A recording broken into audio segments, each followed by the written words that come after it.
Okay, it is, yeah, recording. Okay. So, hello everyone once more. My name is Balša Stevanović, and I will be chairing this third day of the Solidarity Conference up until 5 p.m. So I'm very glad that we will have four amazing speakers by this time in this four slots.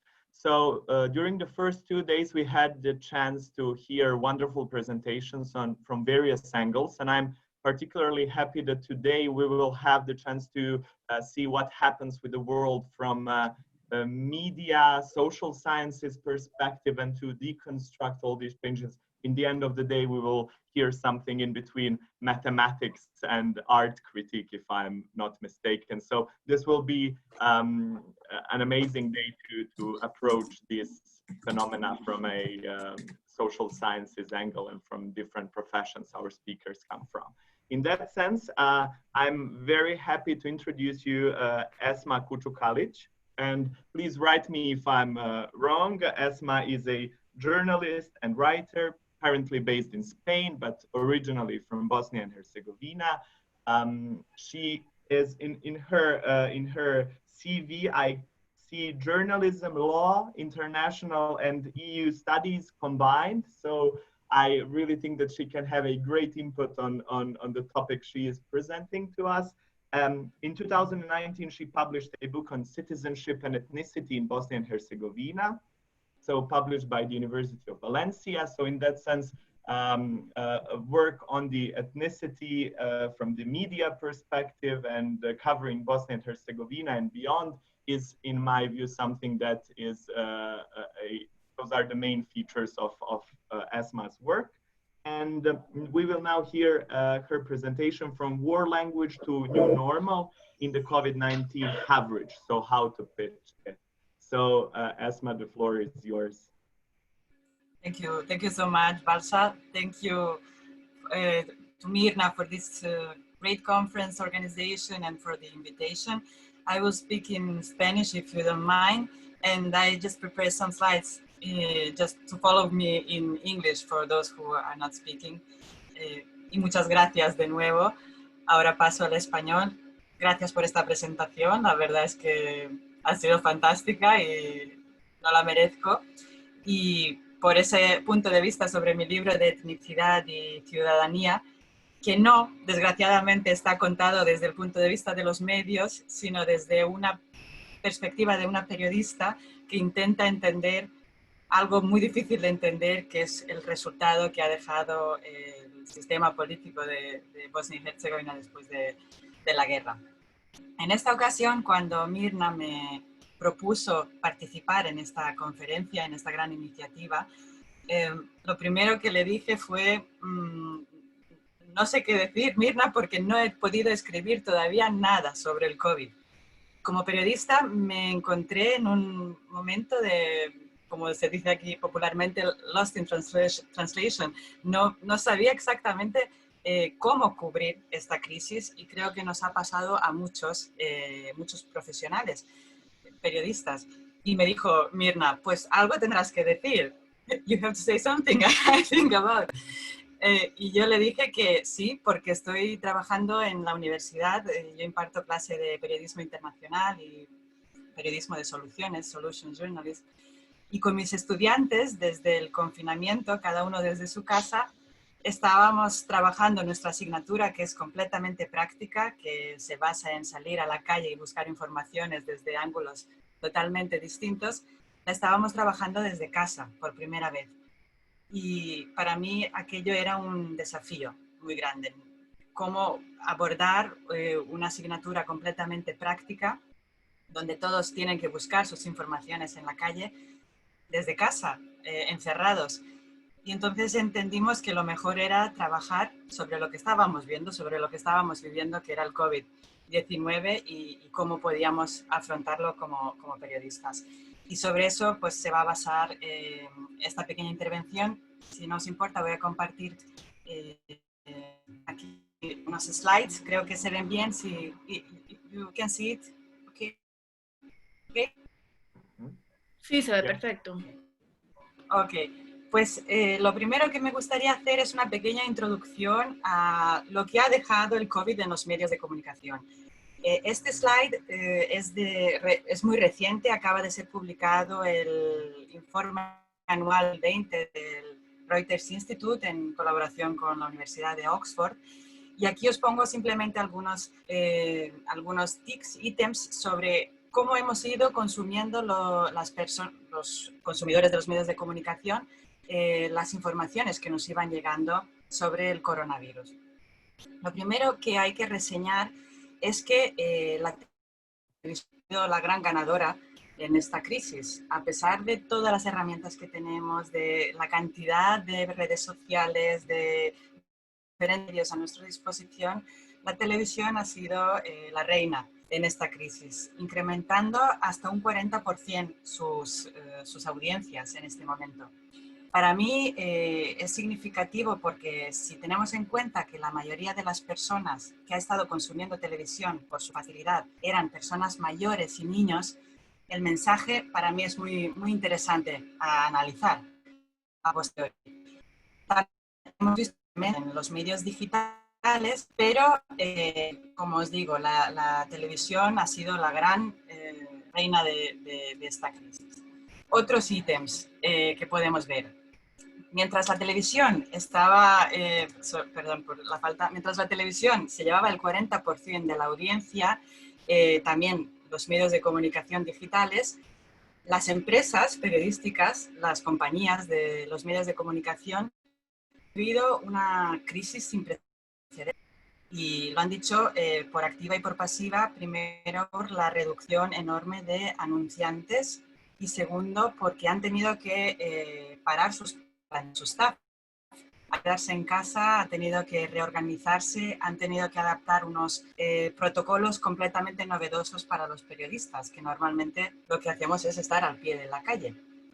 De otra parte, a pesar del gran consumo de los medios de comunicación tradicionales, hemos visto, o por lo menos este informe lo documenta en base a 40 países sobre los que han hecho encuestas, que nunca más o nunca tanto como ahora la audiencia ha tenido tanta desconfianza hacia sus políticos y hacia el discurso oficial, que es otra gran brecha en el periodismo que es importante analizar. ¿Cómo puede ser que en una crisis que se ha denominado como una crisis global, una crisis en la que el discurso oficial ha sido fundamental porque nos iban informando minuto a minuto de lo que pasaba, todos los estados han querido apostar por la transparencia, por ruedas de prensa, ha ocurrido que la audiencia, los ciudadanos, teníamos tanta desconfianza en nuestros políticos. A mí me llama muchísimo la atención como periodista. Y luego lo que hablábamos ayer cuando teníamos intervenciones de gente más joven como Ali, la llamada generación Z y los millennials, que han seguido la actualidad de una forma totalmente distinta a la que lo ha hecho el resto de la población, a través de YouTube, de plataformas online, de redes sociales que tenían un discurso completamente distinto o muy personalizado respecto a lo que nos está contando el discurso oficial o la tele. En ese análisis que yo misma me estaba haciendo de qué estaba pasando, cómo se estaba contando esta pandemia en directo, porque no nos daba tiempo a reflexionar, reparé en que lo que se estaba imponiendo durante la crisis más fuerte del COVID era un lenguaje de guerra. Un lenguaje de guerra muy tenaz y muy importante de reseñar. Todo tenéis identificado son expresiones que han hecho presidentes, lo que se ha usado en el discurso oficial que nos llegaba a nuestras casas. Estamos en guerra, gabinete de guerra, amenaza, amigo invisible, línea de nuestro deber, economía de guerra. Y he destacado una declaración que se dijo en rueda de prensa en España el 20 de marzo, y era: hoy es viernes en el calendario, pero en tiempos de guerra todos los días son lunes. Es esta declaración que tenéis.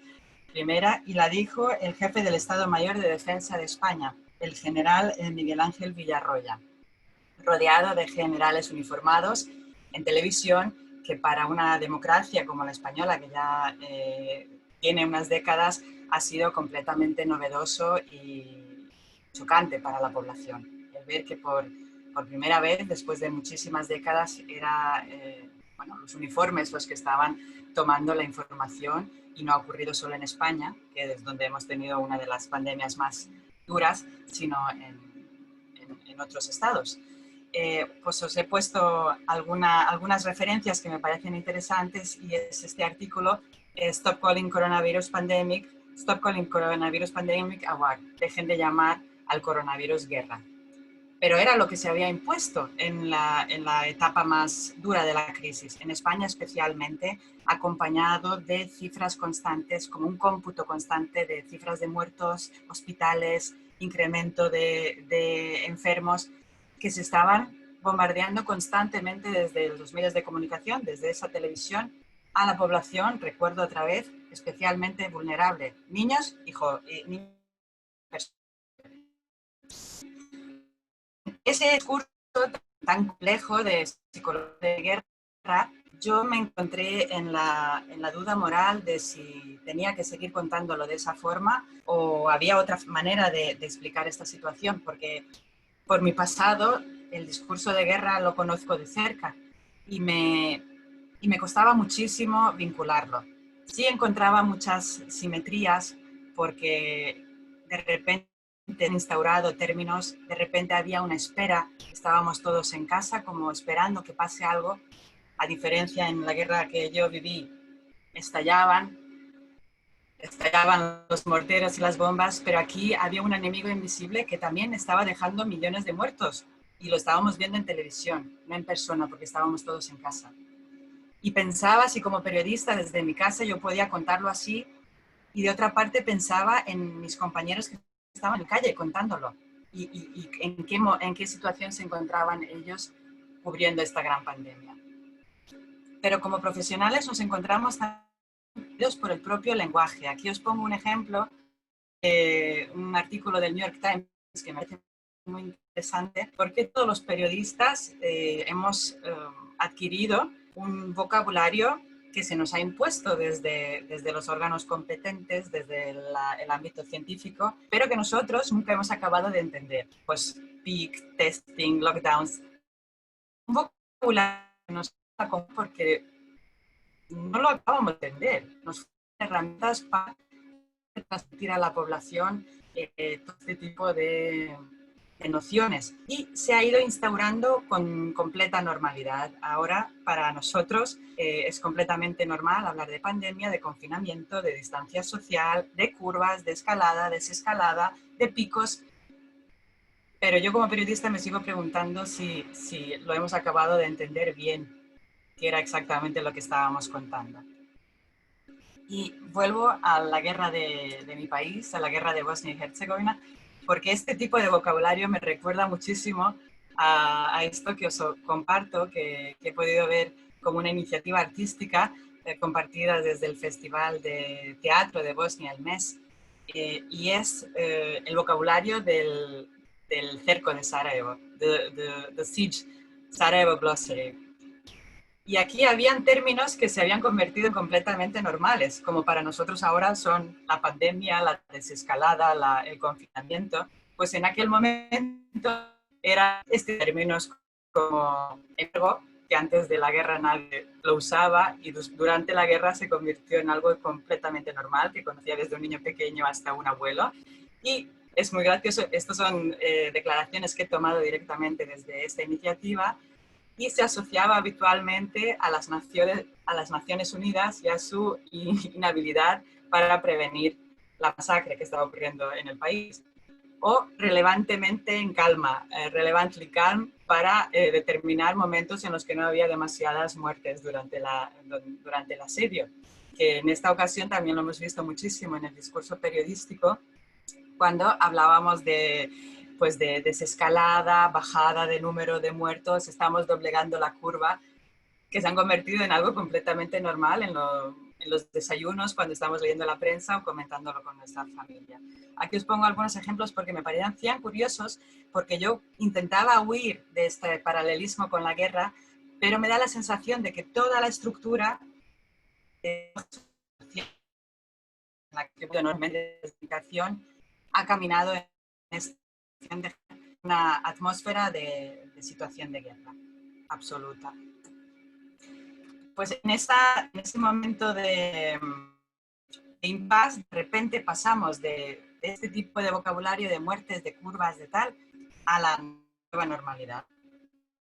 De repente han bajado las cifras y vamos a encontrarnos en una realidad nueva, que yo nunca he entendido cómo se le puede decir a la normalidad nueva. ¿La normalidad es o no es? ¿Qué es esa nueva normalidad?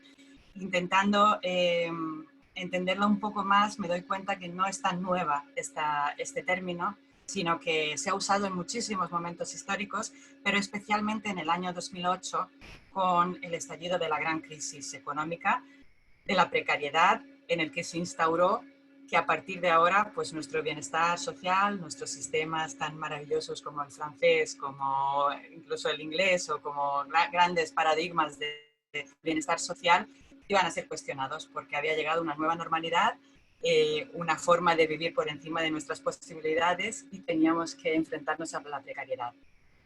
Esta precariedad que ha durado 10 años ahora ha sido arrollada por una ola de normalidad que es la pandemia en la que nos tenemos que encontrar y no sabemos cómo hacer.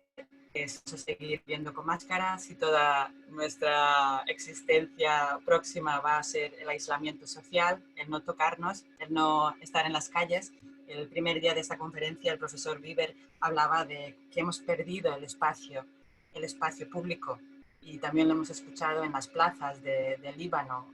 Teníamos las calles, teníamos las plazas, we used to have the squares y ahora ya no lo tenemos. ¿Cuál va a ser esta nueva normalidad? Y cómo la hemos naturalizado de una forma tan sencilla y tan rápida. Todo ello me retrotrae a la realidad de la guerra. Y es que fue así. De la noche a la mañana, yo era una niña en aquel momento, salí a la calle y me encontré barricadas y gente uniformada y me cogió de la mano un soldado y me llevó a mi casa y le dijo a mi madre, ustedes están acá, empezó la guerra. Era nuestra normalidad de la noche a la mañana. Y ahora también me he encontrado en esta situación porque estaba trabajando en la calle como periodista y de repente me llamaron y me dijeron, tiene que venir corriendo a por su hija porque suspendemos los colegios y empieza el confinamiento. Y esa ha sido nuestra nueva normalidad, sin ningún tipo de transición. Pero me preocupa la transición porque la experiencia que tengo, precisamente mencionando esa ciudadanía y identidad, que 30 años después sigue arrollando mi país y mi zona de existencia, que son hoy los Balcanes, de la sensación de que se va a instaurar también en estos escenarios que pues tenían el bienestar social como bandera. Yo llevo muchos años trabajando como periodista y siempre he intentado escribir las historias desde diferentes ángulos y nunca me ha gustado ponerle un final a las historias que cuento, porque creo que el final tiene que ser abierto y dejarle al espectador o al lector su propio espacio para crearse una conclusión. Me gusta ofrecerle las voces, pero no ofrecerle una conclusión. Eso es difícil, todo el mundo tiene un ángulo subjetivo para contar las historias, pero me gusta respetar el espacio del que lo va a recibir. Y siempre he contado mis historias desde esa perspectiva sin saber bien ubicar mi propio...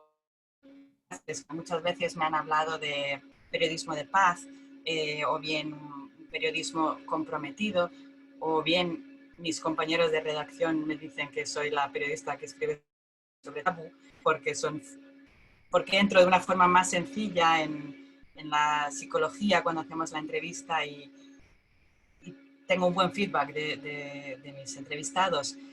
Y de repente encontré una práctica periodística que se llama el periodismo de soluciones, que existe desde muchos años, que enseñan en las carreras de periodismo y que, bueno, pues un grupo de periodistas norteamericanos empezó a trabajar, a estudiar y a darles un nombre.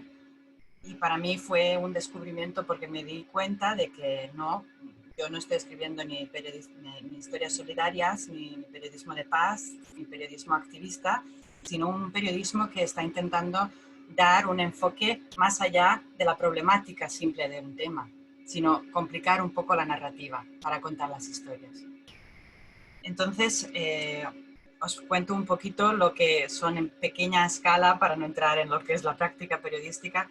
Es este tipo de periodismo, un periodismo que se basa en datos, que es un periodismo riguroso y que intenta enseñarnos respuestas a ciertos problemas sociales que se están dando en lugares determinados, pueden ser barrios, pueden ser calles, pueden ser ciudades, pueden ser países, y que se pueden replicar en otros espacios parecidos y provocar un movimiento o una reacción social a lo que se está viviendo. En definitiva, un periodismo que en este momento, como el COVID-19, puede ser muy beneficioso para impulsar a la ciudadanía a no sentirse atrapada en este lockdown, en este confinamiento, que parece que no nos ofrece ninguna alternativa más. Si lo resumimos de una forma esquemática, este periodismo hace esto, se plantea 4 cuestiones básicas. El periodismo tiene 5 cuestiones básicas, que son las 5 W periodísticas: qué, quién, cómo, cuándo y dónde. Y sin embargo, el periodismo de soluciones hace eso, pero incide en el cómo especialmente y en el por qué.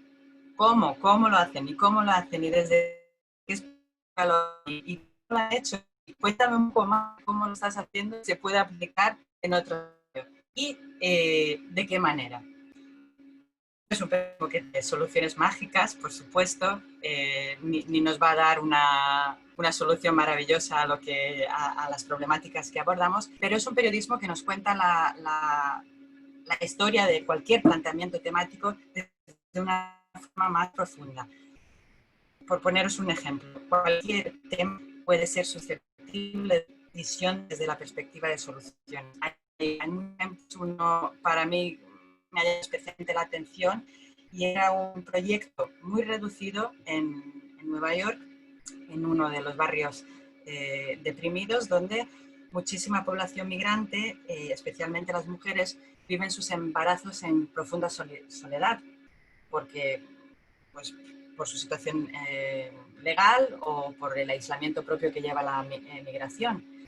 Se abrió un programa para ayudar a estas mujeres en su tránsito del embarazo, y realmente lo que ha creado es una sinergia social para que ese tránsito mucho, y se han ido construyendo grupos cada vez más grandes de mujeres que han pasado por lo mismo y están repercutiendo de una forma directa en la sociedad y en esos barrios. Pues esa iniciativa tan sencilla es fácilmente replicable en cualquier otro lugar, y a lo mejor a mayor escala se puede plantear como un proyecto estatal. Eso es lo que pretende hacer el periodismo de soluciones y un enfoque un poquito más complejos. Aquí vengo a contaros un poco lo que estoy diciendo. El periodismo de soluciones simplemente enfoca las historias desde una forma que debe hacer cualquier tipo de periodista, con la justicia, el rigor, la independencia, la objetividad, especialmente cómo se puede hacer eso y cómo se puede replicar. Busca, en definitiva, complicar un poco la narrativa y no contarnos simplemente el problema, sino contarnos la forma en la que puede salir. En el COVID, pues buscando historias desde esta perspectiva, las ha habido muchas. Lo que pasa es que, como siempre nos pasa, no están dentro de un marco de aquí va la historia de soluciones en el periódico, sino que han sido contadas de una forma transversal, pero han tenido un eco enorme. Por ejemplo, aquí en Europa, los de buen hacer durante la crisis del COVID ha sido Alemania. Y desde nuestros países, especialmente los países mediterráneos, nos decían, claro, es que Alemania tiene muchos más medios, es que Alemania tiene muchos más hospitales, es que no nos podemos comparar con Alemania. Pues un periodista del New York Times decidió plantearse por qué Alemania era la excepción y por qué lo estaba haciendo tan bien. Entonces, os comparto aquí el link porque no quiero detenerme demasiado, pero lo que hace este periodista es entrar en el sistema que ha aplicado Alemania, no solo en su ratio económico, o su diferencia económica con los países del sur, sino cómo ha abordado desde el primer momento esta pandemia, con más camas, invirtiendo en respiradores, invirtiendo en detección precoz de los casos, invirtiendo en transparencia de sus diputados, de sus líderes, para que la gente tuviera credibilidad en sus programas, y sí, lo ha hecho muchísimo mejor. Pues con un reportaje contado desde esta perspectiva, con datos, sobre todo datos, y poniéndolos en un enfoque de soluciones, realmente se le puede pedir explicaciones a cualquier líder. Cuando nuestros países dicen, no, es que no nos podemos comparar con Alemania, decirles por qué no, si tenemos el mismo cómputo de camas en una determinada provincia y ustedes no esto lo están haciendo bien y ellos sí. Se puede replicar este sistema. Otro ejemplo ha sido Suecia también. Este reportaje venía a contarnos lo mismo. ¿Por qué lo ha hecho bien Suecia? Ha tenido muchas limitaciones, pero sobre todo ha tenido una confianza de sus ciudadanos en sus líderes. Y eso ha funcionado. Pues desde esa carta básicamente se enfocan las historias, y yo creo que en el post-COVID van a ser más necesarias que nunca. Por desgracia, lo que se está viendo es que la crisis que se nos viene, especialmente a los medios de comunicación, por un lado, está fomentando esa cobertura de medios de comunicación tradicionales, como es la televisión, que va a ser el gran líder, y ahí el discurso no lo vamos a tener en las manos, pues estas nuevas narrativas. Y de otra parte, los medios de comunicación de pago, con lo cual vamos a tener una brecha, porque en los medios de comunicación de pago es donde nosotros estamos encontrando un espacio para este tipo de historias. Es la cuestión que yo planteo. Escribo en prensa de papel todavía, que todavía se hace, aunque lo parezca raro, y estos son algunos de los ejemplos de reportajes que yo he trabajado últimamente. Uno de ellos especialmente importante para mí, porque hablaba de las mujeres violadas durante la guerra de Bosnia. Se habla de entre 25.000 y 50.000 mujeres violadas durante la guerra, pero violadas a arma un tránsito, sino que había una estrategia detrás. Es un tema doloroso, es un tema que todavía en Bosnia despierta grandes heridas, pero las voces de estas mujeres consiguieron, junto a las de Ruanda, que el crimen que la violación durante los conflictos fuera catalogado como crimen de guerra. O sea, que su testimonio es valiosísimo. Y yo me he acercado a este tema muchas veces y siempre he tenido miedo de cómo abordarlo, de cómo entrar en estas entrevistas y cómo que no fueran sensacionalismos, sino que fueran entrevistas que pudieran aportar una lección. Pues el año pasado se creó una asociación de niños nacidos a causa de la guerra, se llama así, Djeca rođena zbog rata. Y esta asociación, 25 años después de la guerra, está buscando respuestas. Estos niños salen del anonimato, piden un estatus legal y piden sobre todo que se produzca una catarsis social y que se empiece a hablar de forma abierta de esta cuestión que sigue estando en el halo del silencio. Yo en este caso, este reportaje lo hice pues justo antes del confinamiento, donde podíamos hice entrevistas para poder abordarlo desde todas las ópticas.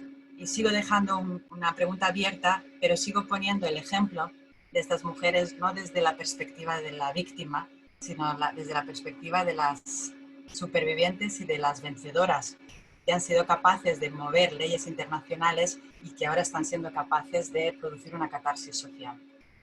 Al lado hay un tema totalmente distinto y es el debate de la prostitución, que es un debate eterno en los países europeos, el abolicionismo, el no abolicionismo. Especialmente el discurso feminista se posiciona en esta temática. Para mí fue difícil porque no quise adoptar una postura sobre la cuestión y quise hablar pues, de alguna forma con las personas que lo practican y que tienen al respecto. Fue que usamos muchísimos ejemplos de países de cómo han lidiado con la prostitución, sobre la legalización, sobre su no legalización, con el colectivo de prostitutas, con el colectivo de legisladores que plantean leyes diferentes, y también en un reportaje que dejaba un final abierto, pero para España especialmente interesante porque es un debate activo y abierto. Y aquí os pongo pues, un ejemplo más. Por ejemplo, la temática del suicidio, muy compleja en el periodismo, porque hasta hace unos años nos enseñaban que cuando ocurría un suicidio en el periodismo no lo contábamos, decíamos que era un accidente. Había una tendencia a pensar que hablar de suicidio incrementaba los ratios de suicidio. Sin embargo, hay nuevas investigaciones que dicen que todo lo contrario. Hablar precisamente es la solución. Y este reportaje abordaba esa ruptura del silencio y abordaba unas cifras tremendas, porque el suicidio en España, en concreto, deja más muertes que los accidentes de tráfico y apenas se habla de la cuestión. En este reportaje podíamos entrevistar a madres de hijos que los han perdido a causa del suicidio y que no tienen un nombre, porque tú cuando pierdes a un padre tienes un nombre, eres un huérfano. Y si I don't know how can I say it in English. Maybe Andres can make it orphan. I'm not sure. Roger is in our language. Pero cuando pierdes a un hijo, tú no tienes un nombre por el que te puedan llamar. Y es curioso, todo este reportaje hablaba de ello. Al lado hay una historia de refugiados. Y es que cuando estalló la crisis de refugiados en el año 2015, bueno, se abordó de una forma muy diferente, pero especialmente el discurso decía que por la crisis actual de Europa no se podían acoger refugiados. Europa no tenía capacidad de acoger refugiados, aunque había una enorme ola de solidaridad y muchísimas ciudades se proclamaron refugee friendly. A mí se me ocurrió contar la historia de cómo llegué yo a España. Y era un grupo muy pequeño de ciudadanos que se habían reunido, que nos estaban viendo en la televisión lo que estaba ocurriendo en Bosnia en aquel momento y decidieron intentar acoger a gente. Y bueno, había el mismo número de crisis y de paro, de desempleo que hay en la actualidad en España, y se pudo hacer. Entonces yo contaba esa historia 20 años después de cómo se pudo hacerlo en aquel momento y ahora no. ¿Por qué no? Incluso mejor. Es curioso que esta historia no la habían contado en España 24 años después y apenas se conocía. Fue un reportaje que tuvo un eco muy importante y a nivel de las políticas locales aquí donde yo vivo, en la provincia de Valencia, tuvo un impacto importante para acelerarlas, sobre todo, y pedir la apertura de fronteras y que pudieran volver a acoger refugiados como se hizo en aquel momento. Bueno, no quiero insistir más. Aquí os pongo algunos ejemplos de lo que hacen los estudiantes con los que hemos estado trabajando este confinamiento y esta crisis. Y bueno, todos desde sus casas, porque toda nuestra asignatura ha sido desde el encierro. Han hecho sus historias. A mí me daba muchísimo miedo. Pensé, ¿cómo van a contar sus historias cuando no pueden tener entrevistas en la calle? Pero he visto de nuevo, como decía el profesor Papagorios, que no son lecciones jóvenes y que pues el online, de conferencias como en la que nosotros estamos en este momento, pueden ser un gran incentivo para contar historias, para vernos cara a cara, para poder tocarnos, y para los periodistas una gran solución para trabajar a pesar de la distancia. Y por último, simplemente dejaros pues algunos medios de comunicación que ya están haciendo esto, de lo que os estoy hablando. El New York Times lo hace desde hace mucho tiempo en una columna que se llama Fixes, también lo está haciendo ahora Guardian, algunas iniciativas más nuevas como Are We Europe o la red de periodistas de soluciones. Y bueno, sé que no hay una solución ideal a esta situación, pero creo que debemos complicar la narrativa desde todos los ámbitos, especialmente con vosotros los científicos, para poder contar un discurso o poder construir un discurso más constructivo y no que despierte la apatía y la desesperanza al final de nuestros consumidores o de nuestros usuarios o de nuestros lectores. Eso es. Gracias. Thank you very much, Esma. And thank you, Ali, for providing the translation for those who could not speak Spanish or could not understand Gracias. Spanish. Yeah. De nada, So you're welcome. Yeah, so we could fully follow the presentation. Thank you for the amazing presentation, especially since it tackles the media. And we know that nowadays a lot of processes and discussions within societies about democracy, pluralism, and different other aspects are covered or are finally gathered in the one question, the situation in the media in one society. So it's really important to talk about that, and especially since we have a decrease in neutral reporting of fully grasping the whole situation instead of just offering one opinion. And then finally, thank you for presenting the solution journalism approach. So I have two questions for you, but before that, I would like to ask if there is if there are other questions in the audience so that we can start the debate, and then I can ask my questions along the way. Okay, maybe I'll go ahead. Just to say that I particularly sympathized with your making the difference between the solution journalism and the war speech that has come from various states. I spent this confinement time in Paris, and usually France is considered a very free country, and it is, and journalism is considered to be rather free. But I think during this confinement time, all of that was gone, and we did have this war discourse, the television, which went in popularity so much that even I was watching it, because we all wanted to have those numbers and to have the news from the government, what they decide to do. There were many decisions to be done. So what they decided to do is to interview all the time the same people, and rather conservative people at that.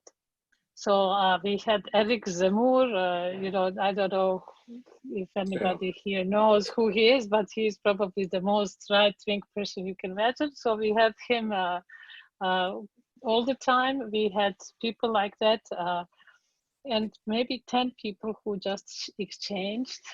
And I found that this was a big loss in liberty, and perhaps it was necessary, because otherwise how would you convince people to listen to those orders? But that was the case. So I wanted just to say, this isn't really a question, but I think that your idea of the solution journalism is really refreshing. It is good to see that this kind of journalism could do a different approach, even in difficult times. So thank you. Thank you, Mirna. And I see here that, okay. Short degree about this. I totally agree with you, Mirna, but can you imagine, for all of us, we're at home watching TV, especially old people, elders and children are looking all day long the toll of dead. Here in Spain, we have a very bad time with the Palace of Ice. It was a great hall for events covered in a morgue. So it was very difficult time, but especially for that people that are watching all day long, people like you say, telling the same discourse, and that we don't move, and we can do anything, then stay at home. Okay. So Maria Clara Cortes, she has a question. So Maria, can you? Yeah. Can you hear me? I think my connection is, yeah. Can you hear me? My connection is kind of slow, but it's better. We can hear you, Maria. Okay, so Esma, thank you so much for your talk. Muchas gracias. Creo que es muy interesante. I think it's really enlightening and interesting. I have a question. Because I had an interesting condition or situation when everything started. I teach for very young students, the same students that I showed you the works on my talk.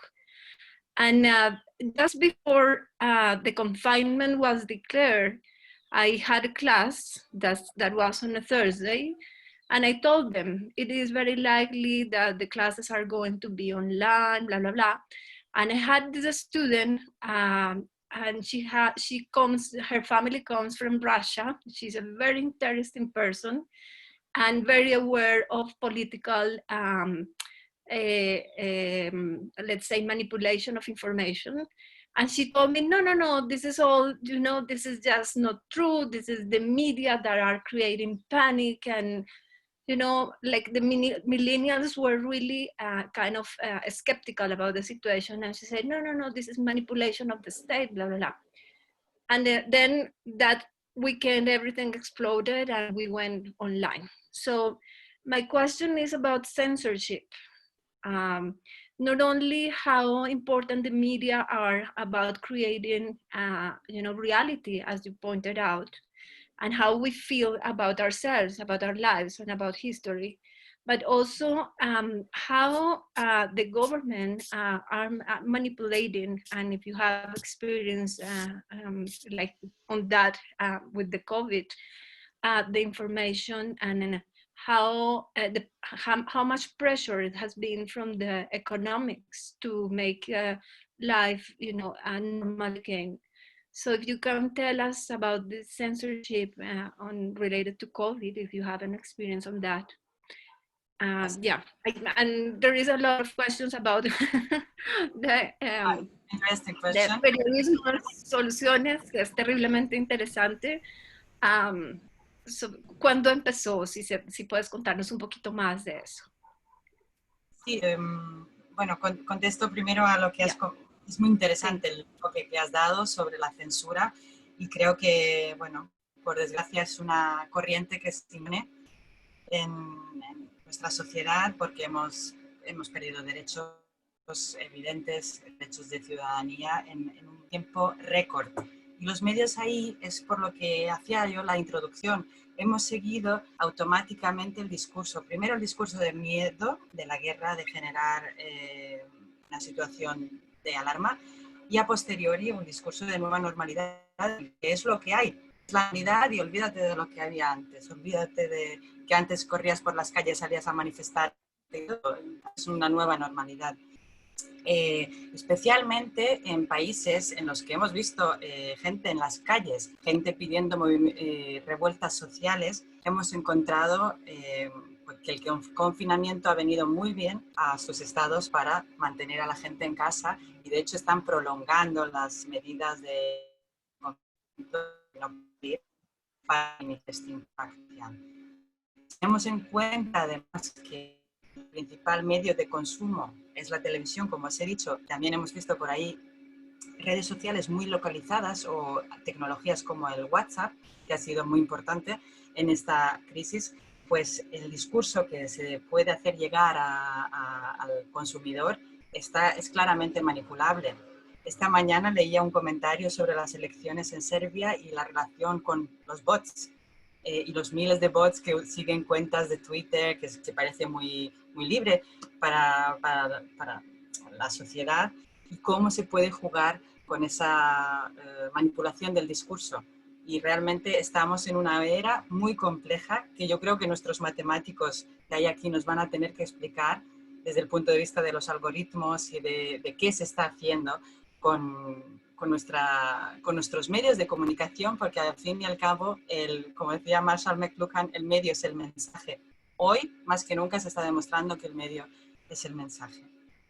Y en cuanto al periodismo de soluciones, es una tendencia que ya lleva años, más de 20 años la gente está estudiando esta corriente, pero sí que es verdad que hace 5 años hubo un boom con la creación de esta red de periodistas de soluciones, y realmente ha crecido muchísimo.